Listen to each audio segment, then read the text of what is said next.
வணக்கம். இன்னைக்கு நாம பார்க்க போறது ஒரு மாபெரும் டைரக்டரை பத்தியும் ஒரு ஒப்பற்ற ஆக்டரை பத்தியும். இவங்க ரெண்டு பேருக்கும் நடுவுல அந்த ஆக்டருக்காக மட்டுமே மீறப்பட்ட ஒரு ரூலை பத்தியும் தான். இது தமிழ் சினிமால ஒரு மறக்க முடியாத கதை.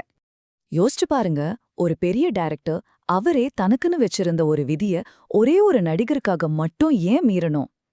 இந்த ஒரு கேள்விக்குள்ளதான் அவங்களோட அந்த வெற்றி கூட்டணியோட ரகசியமே அடங்கியிருக்கு. சரி, வாங்க இத பத்தி கொஞ்சம் விரிவா பார்க்கலாம். Director K. பாலச்சந்தர் இருக்கார் இல்லையா, அவருக்குன்னு ஒரு பாலிசி இருந்துச்சு.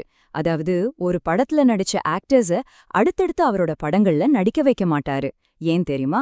ஒரு படத்துல பார்த்த அதே முகம், அதே இமேஜ் மக்கள் மனசுலேருந்து போறதுக்கு கொஞ்சம் டைம் வேணும்னு அவர் நம்பினாரு.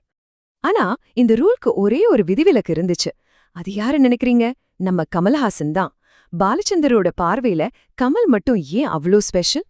அதுதான் இங்க இருக்கிற சுவாரஸ்யமே. இதுக்கான பதில் மேல்யபிள் ஆக்டர் அப்படிங்கிற ஒரு வார்த்தைக்குள்ள இருக்கு. தமிழ்ல சொல்லணும்னா வளைக்கக்கூடிய நடிகர்.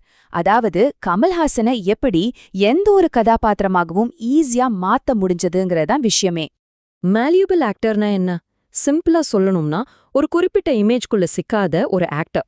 ஒரு களிமண் மாதிரி டைரக்டர் என்ன நினைக்கிறாரோ அந்த வடிவத்துக்கு தன்னை மாத்திக்கிற ஒரு கலைஞர்.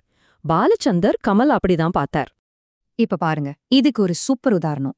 ஒரே ஆளுதான், ஆனா ரெண்டு வெவ்வேறு உலகங்கள். அவள் ஒரு தொடர்கதை படத்துல ஒரு ஜாலியான காமெடியான ரோல்.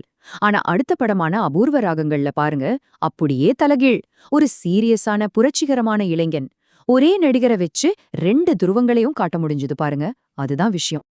பாலச்சந்திரே சொல்றார் பாருங்க, அவனை எப்படி வேணாலும் நம்மளால வளைக்க முடியுங்கிற அசாத்திய நம்பிக்கை எனக்கு உண்டு அவன் மேல. இது சும்மா ஒரு பாராட்டு வார்த்தை இல்லைங்க.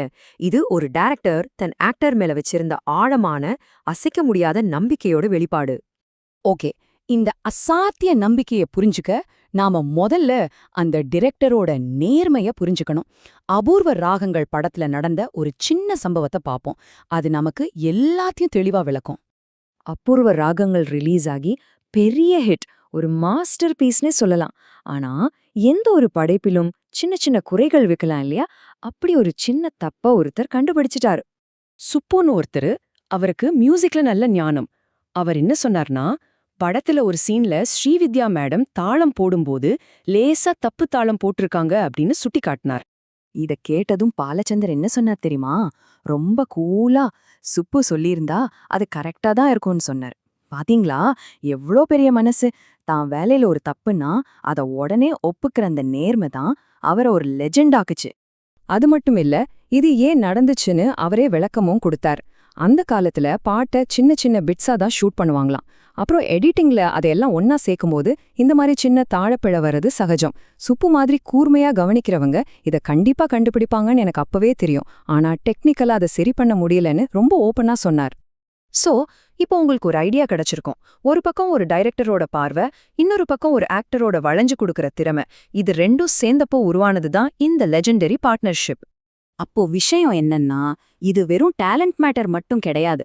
பாலச்சந்திரோட அந்த அசாத்தியமான நம்பிக்கையும் கமல் சாரோட எந்த கேரக்டராவும் மாறுற அந்த திறமையும் ஒன்னா சேரும்போது ஒரு சரியான கலைப்படைப்புக்கு வழிவகுத்துச்சு. அப்போ இந்த மாபெரும் கூட்டணிக்கு அஸ்திவாரம் எதுன்னு பார்த்தா, 1, ஒரு நடிகரோட அபாரமான வளைவுத்தன்மை. 2, ஒரு இயக்குனரோட தெளிவான பார்வை. 3, இவங்க 2 பேருக்கும் நடுவுல இருந்த அந்த பெரிய நம்பிக்கை.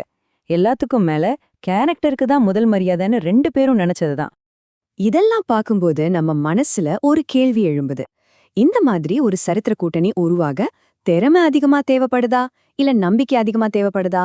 நீங்க என்ன நினைக்கிறீங்க? யோசிச்சு பாருங்க.